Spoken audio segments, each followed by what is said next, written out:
Within 48 hours of landing in the UK, I asked my husband to take me to the police station.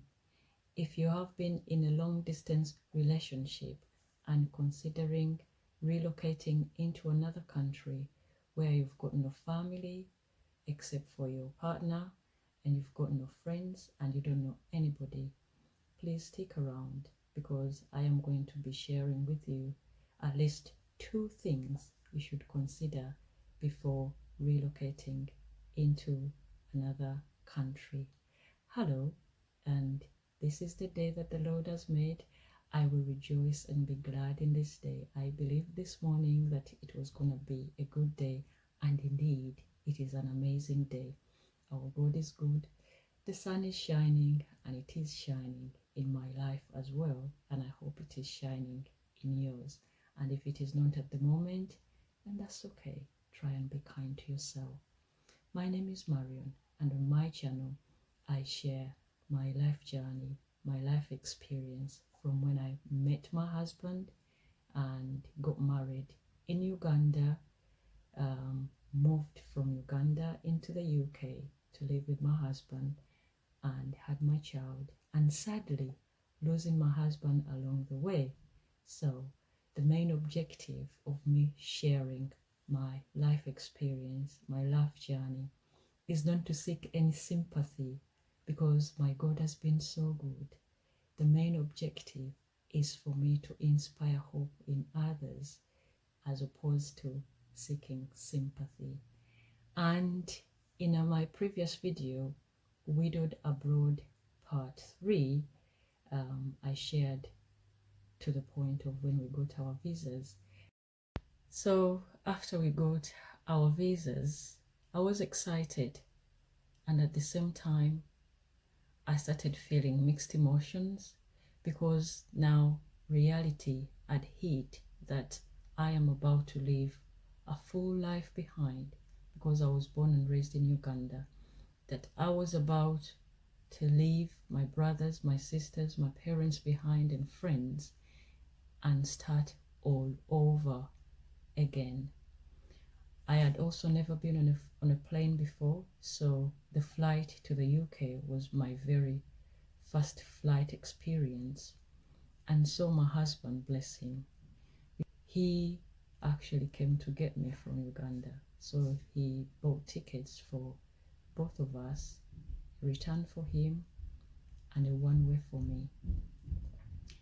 And we flew to the UK. I was excited. I can't remember exactly what my experience on the flight was like, but I wasn't scared. I felt safe because I was next to my husband. We landed in the UK in July. It was summertime, but I was freezing. Prior to landing into the UK, I had made some research. I had, researched the systems in the UK, and these are some of the things that I did think about or consider before I moved over to the UK. So the things that I wanted to mention that you should consider if you're in a long distance relationship or have been and planning on relocating into another country is to do some homework for your own self and to also try and look out for yourself and for your well-being, because in the midst of everything going on and the excitement and you joining your loved one and your partner, there are certain things that we actually do not pay attention to.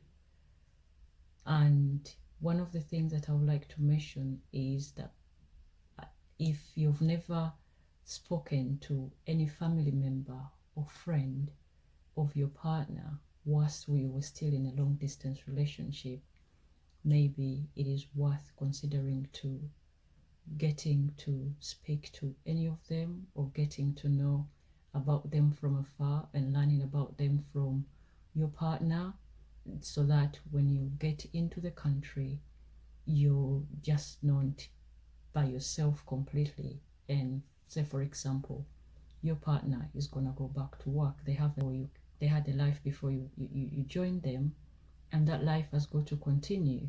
But on the other hand, yours is just starting.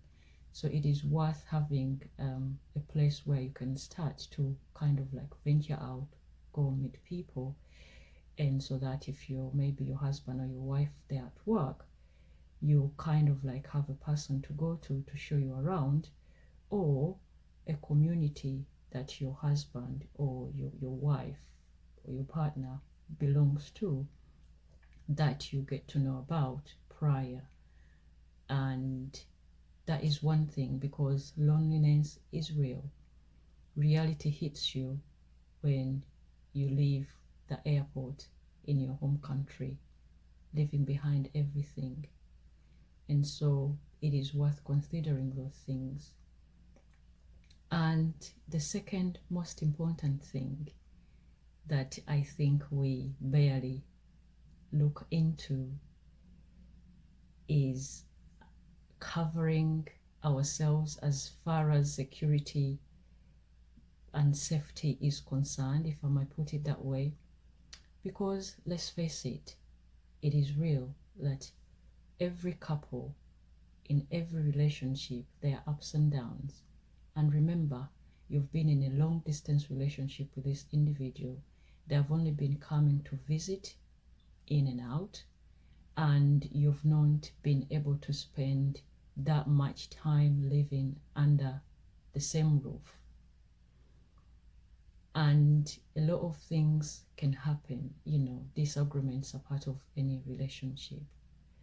So, item number 2, the homework that you should do for yourself is, before you relocate in that country, do some research about the systems and how they work, and where you can get help in case anything happens, because information abroad is available on the internet. Do your research, get a few phone numbers, and if you have any questions, you want to know things, ask your partner.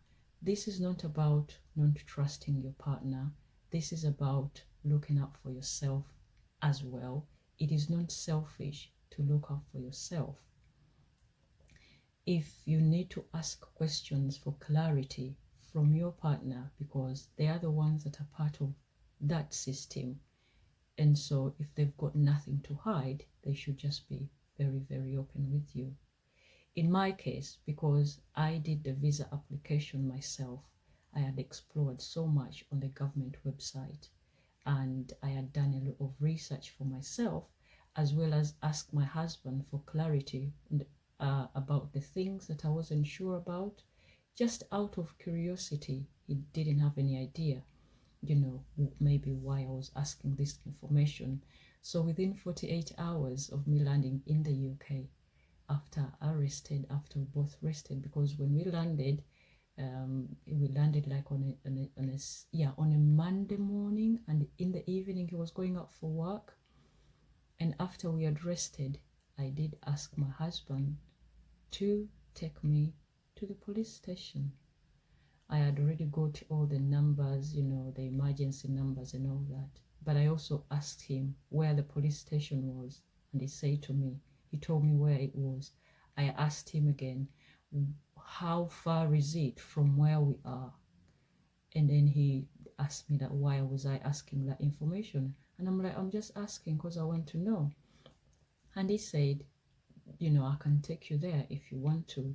And he did take me there indeed. So, and we actually walked from where we're living to the police station, and he showed me the police station.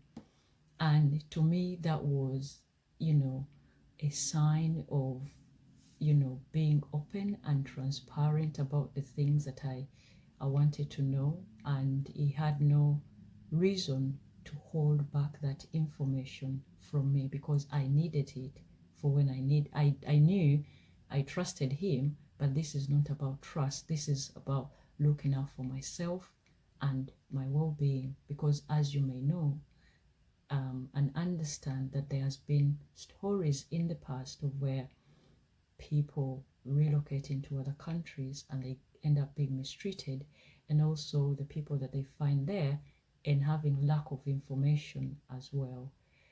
And so I hope that helps.